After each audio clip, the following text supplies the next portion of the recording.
ॐ यो ब्रह्माणं विदधाति पूर्वं यो वै वेदं स प्रहिणोति तस्मै तमहदेवमात्मबुद्धिप्रकाशं मुमुक्षु वै शरणमहं प्रपद्ये। ॐ शान्तिः शान्तिः शान्तिः। शङ्करं शङ्कराचार्यं केशवं बादरायणं सूत्रभाष्यकृतो वन्दे भगवन्तौ पुनः पुनः। ईश्वरो गुरुरात्मेति मूर्तिभेदविभागिने व्योमवद्व्याप्तदेहाय दक्षिणामूर्तये नमः। गुरुर्ब्रह्मा गुरुर्विष्णु गुरुर्देवो महेश्वर गुरु साक्षात् परं ब्रह्म गुरु तस्मै श्री गुरवे नमः। वसुदेवसुतं देवं कंसचाणूरमर्दनं देवकी परमानन्दं कृष्णं वन्दे जगद्गुरुम्।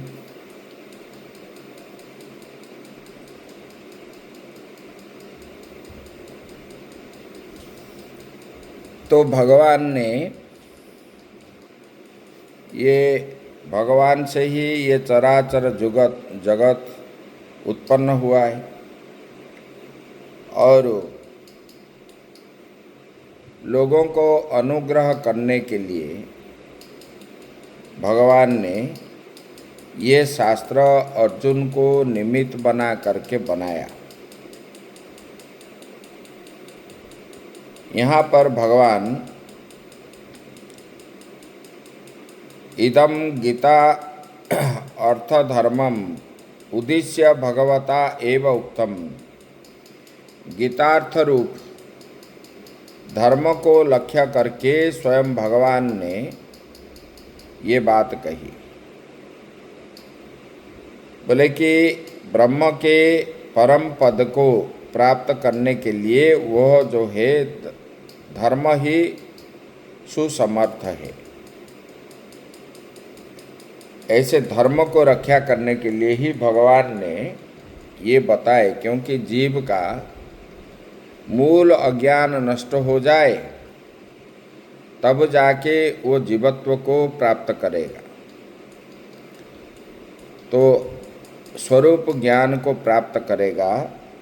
तब भगवान ने बोले, जब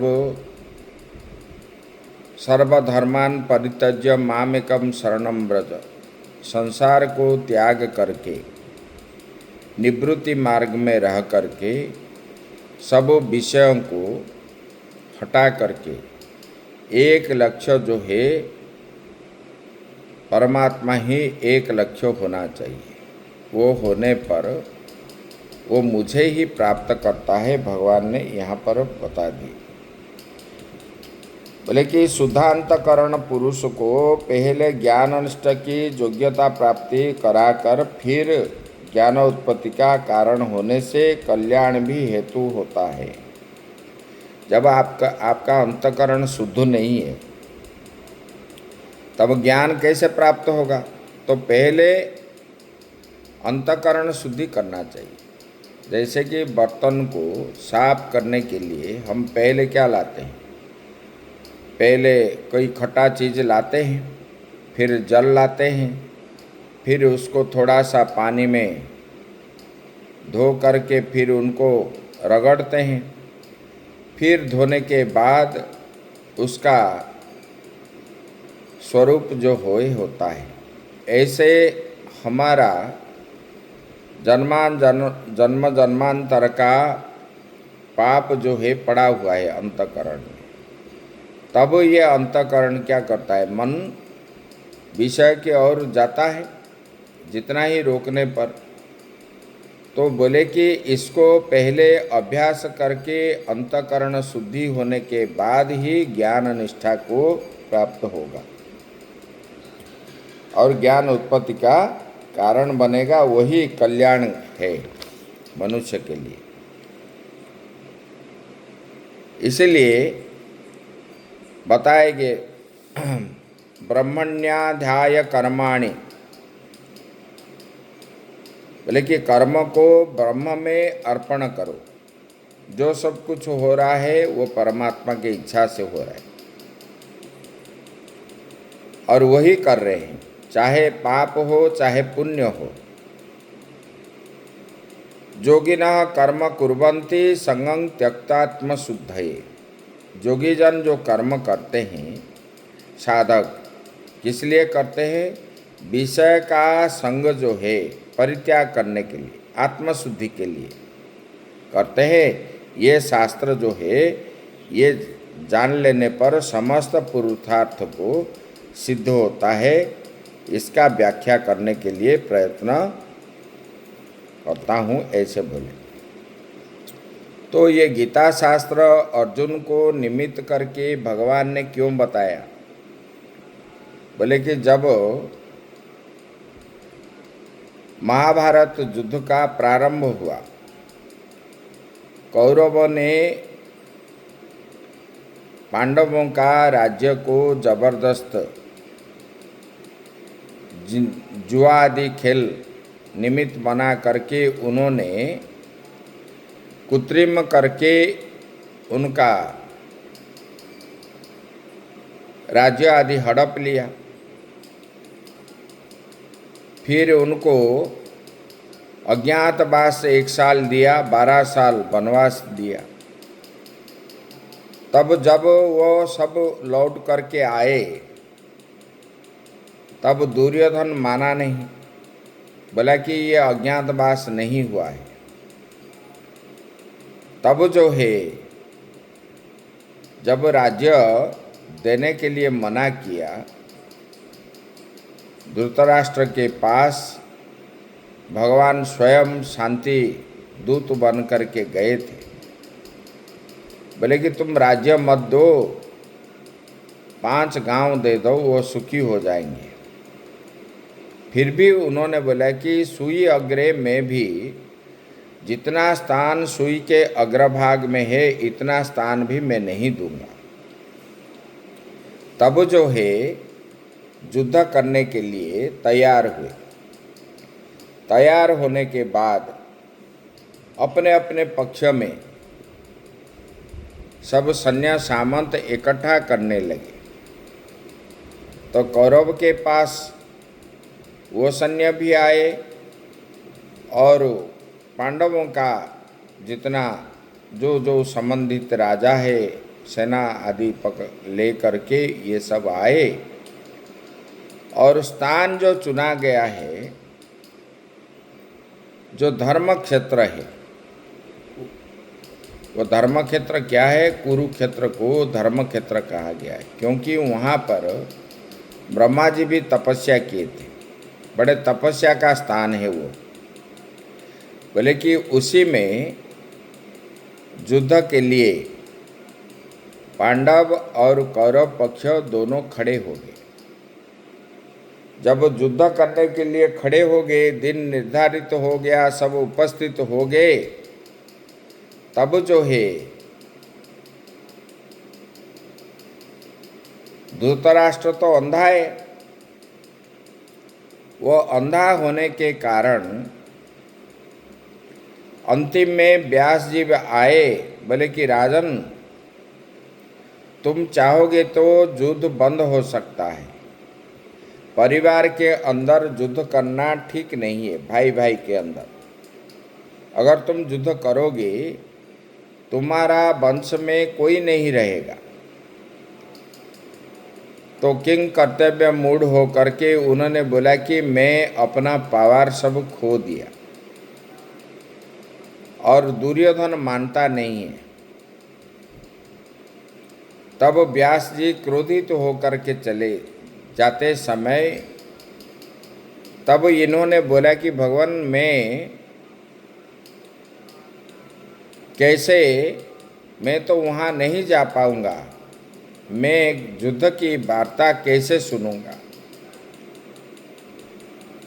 व्यासदेव जी बोले, अगर तुम युद्ध देखना चाहते हो, मैं तुमको दिव्य दृष्टि देता हूँ, तुम देखो।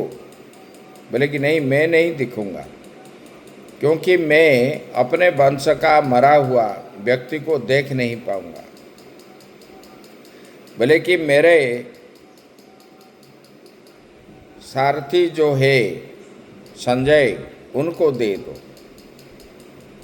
तब धृतराष्ट्र ने व्यासदेव जी ने संजय को दिव्य चक्षु प्रदान किए, जो हस्तिनापुर में बैठ करके कुरुक्षेत्र का पूरा देख रहा था और धृतराष्ट्र को बता रहा था।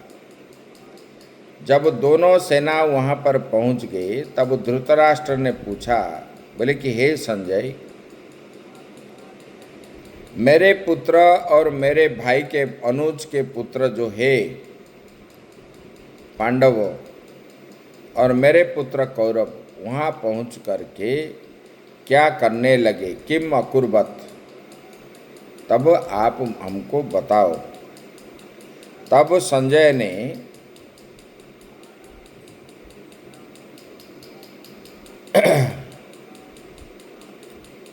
बोलने लगा, भगवान दोनों सेना व्यूह रचना करके कौन कहाँ खड़ा होगा, कौन कैसे होगा, ये व्यूह को रचना जब हुआ तब पांडवों का व्यूह को देख करके आपके पुत्र दुर्योधन ने जा करके व्यंग आदि करके पितामह भीष्म और द्रोणाचार्य गुरु को उन्होंने व्यंग शब्द बोलने लगा।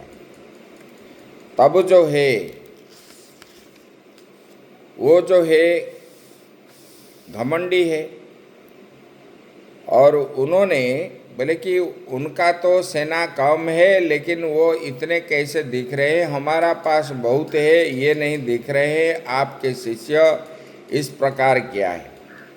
और बोलने लगा, मेरे पास भी मेरे सेनाओं के अंदर जो जो मेरे लिए युद्ध करने के लिए आए हैं वो मेरे लिए प्राण देने के लिए तैयार हैं। इसी प्रकार ये सब खड़े होने के बाद फिर जो है भगवान ने अपना शंख बजा दिए, फिर युधिष्ठिर बजाए, नकुल बजाए, सहदेव बजाए, भीम बजाए, सब अपने अपने शंख को वादन जब किए तब भीष्म पितामह द्रोणाचार्य आदि सब लोग अपने अपने शंख फूंकने लगे, जैसे कि ये शंख वादन इसी प्रकार हुआ जैसे कि धरती रसातल चला जाएगा।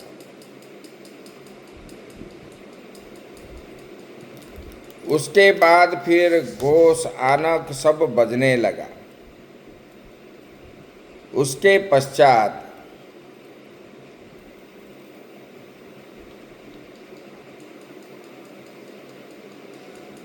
अर्जुन ने भगवान को बोलने लगे कि हे भगवान, दोनों सेनाओं के बीच में मेरे रथ को आप खड़े कीजिए। बोले क्यों?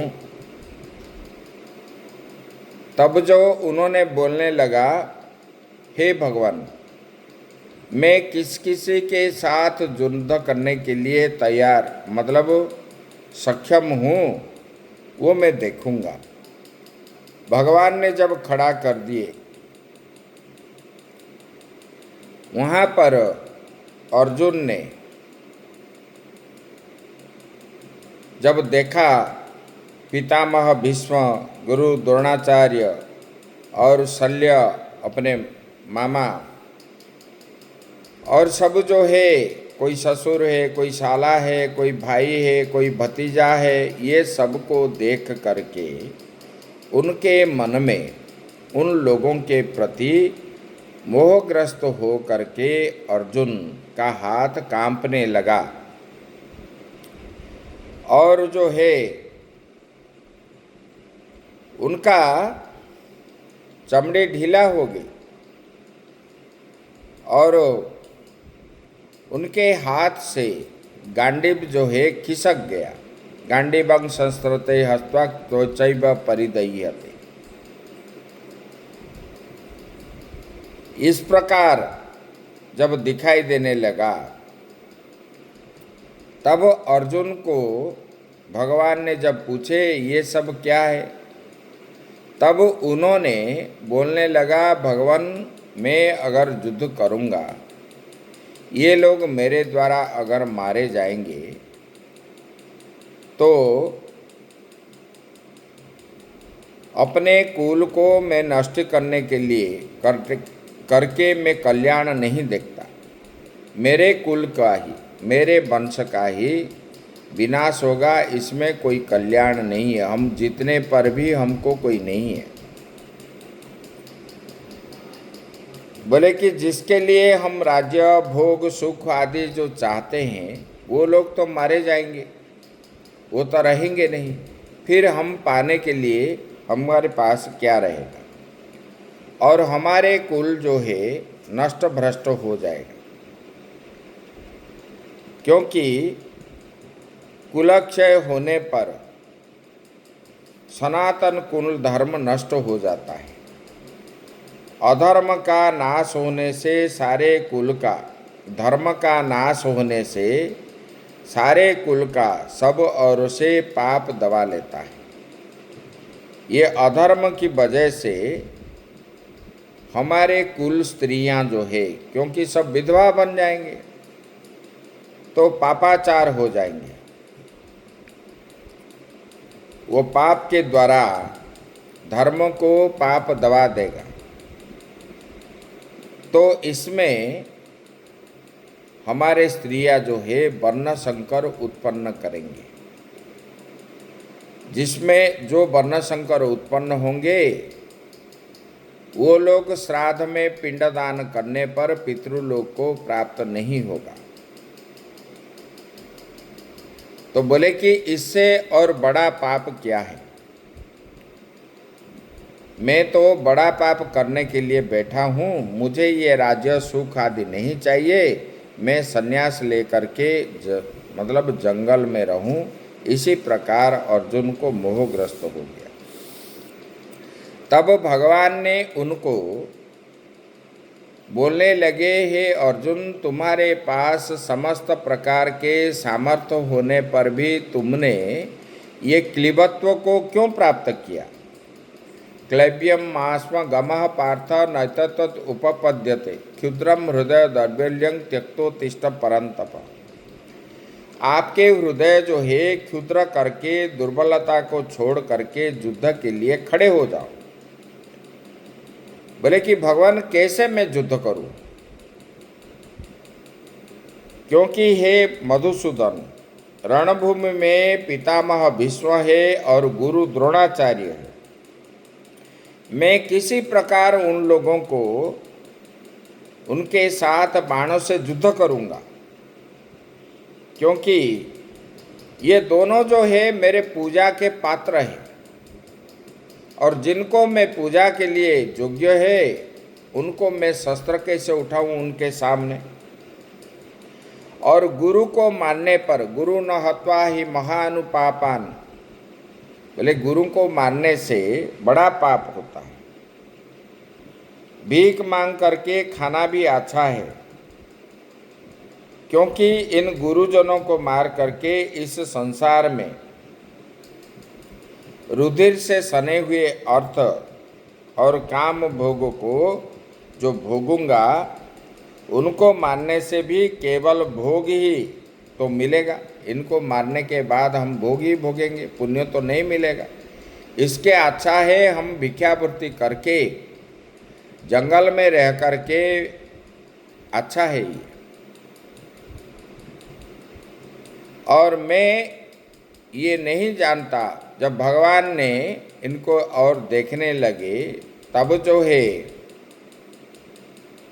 अर्जुन ने बोलने लगा कि भगवान ये हम क्या करना अच्छा है, क्या पाप, ये हमको जीतेंगे कि हम उनको जीतेंगे, हमारे सामने खड़े हैं तो मुझे तो ये मालूम नहीं है। भगवान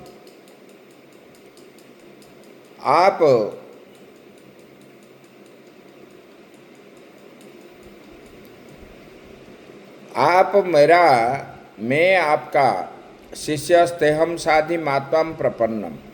बोले कि हे भगवान, आप मेरे गुरु है, क्योंकि आप तो कृष्णम वंदे जगत गुरु, आप तो जगत का गुरु है और मैंने आपको गुरु माना है। और मैं आपसे कार्पण्य हो करके, अनुनय विनय करके मैं आपको पूछता हूँ, मेरे लिए जो श्रेय है वो आप बताइए, मैं निश्चित रूप से करूँगा। जब इसी प्रकार बोलने लगे तब भगवान ने उनको बोलने लगे,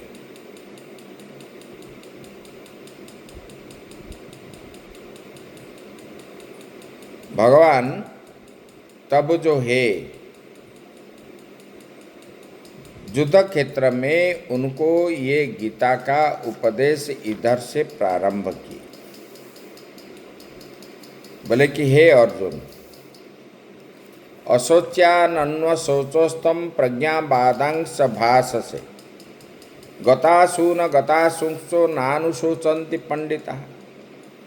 अशोच्या, न सोचा अशोच्या, जिसको सोचना नहीं करना चाहिए उसी को बोलते अशोच्या। ननु अशोचोत्वम, जिसको सोचना नहीं करना चाहिए आप उसी को सोचते हो। और इधर प्रज्ञावादांश भाषसे, प्रज्ञान मतलब ज्ञानी जैसे बात करते हैं इसी प्रकार आप बात कर रहे हो, क्योंकि ज्ञानी जो है गतासुन आगतासुन, जो चला गया, जो बीता हुआ है वो गतासुन, जो हट गया मतलब चल गया अतीत की, और जो आने वाला है आगतावान, इसको ज्ञानी कभी सोचना नहीं करते।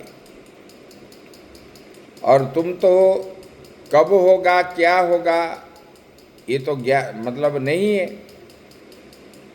और पंडित जैसे आप बात करते हो, पंडित किसको कहते हैं? बोले कि जो आत्मज्ञान विशारद है वो पंडित है।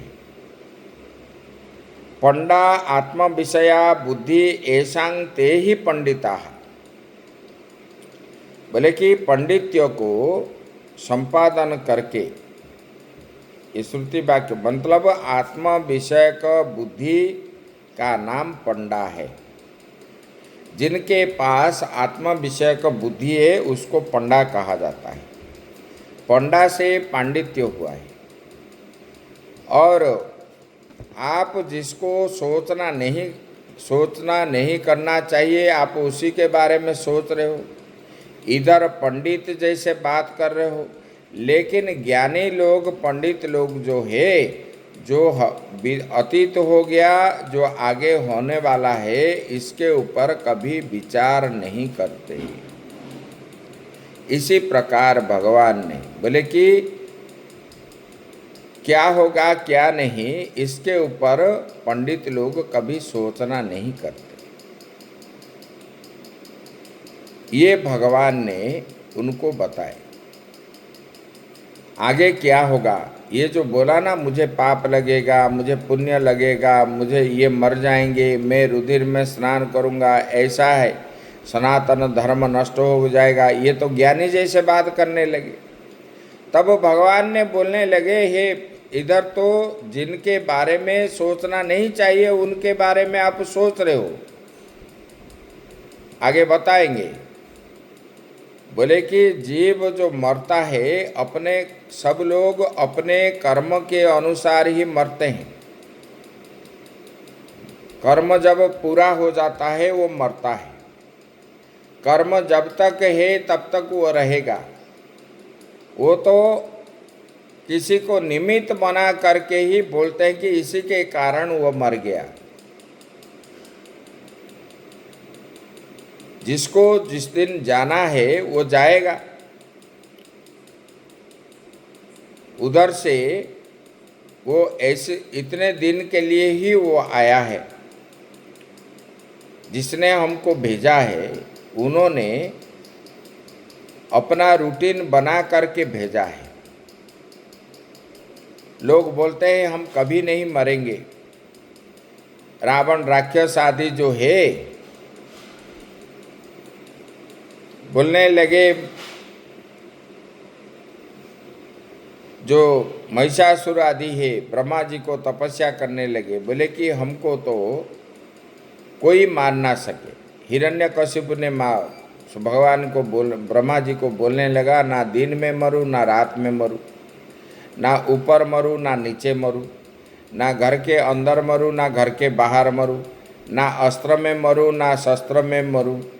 कोई देवता, गंधर्व, किन्नर, जक्ष, नाग, पशु, पक्षी आदि कोई भी मुझे मार नहीं सकता, तो मैं अमर हो जाऊंगा। सब लोग मरने की भय से ये बात कर रहे हैं, लेकिन एक ना एक दिन मरते हैं। जिस दिन उनका समय होता है वो उसी दिन मरता है। जब कर्म समाप्त हो जाता है तब जो है इस संसार से वो चला जाता है। तो बोले कि भगवान बता रहे हैं, बोले कि हे अर्जुन, तुम जो सोच रहे हो ये मेरे द्वारा मारे जाएंगे, ये मर जाएंगे, ये तो कब मरेंगे, क्या होगा क्या नहीं, अभी तो तुम देखे नहीं, युद्ध तो किए नहीं। इसको तो सोचना नहीं करना चाहिए, आगे क्या होगा किसी को पता है। और नहीं तो आप पहले से ही, कहीं नदी है हम इधर ही कपड़ा खोल के रखेंगे, जा रहे हैं रास्ते में, ये तो मूर्ख का लक्षण है। भगवान ने इसलिए उनको बोले, असोच्यानन्व सोचोस्तम प्रज्ञा बादांश भाष से गतासु न गतासुच नानुशोचन्ति पंडिता। बोले कि हे अर्जुन, जिसको सोचना नहीं करना चाहिए आप उसी को सोच रहे हो, और इधर विद्वान जैसे बात कर रहे हो। लेकिन जो अतीत हो गया, जो भविष्य में आने वाले हैं, इसके ऊपर ज्ञानी लोग, पंडित लोग कभी बात नहीं करते। भगवान ने जब इस प्रकार बताए, आगे और बताएंगे, आगे की बात हम कल करेंगे। ओम पूर्णमदः पूर्णमिदं पूर्णात् पूर्णमुदच्यते पूर्णस्य पूर्णमादाय पूर्णमेवावशिष्यते। ओम शांति शांति शांति।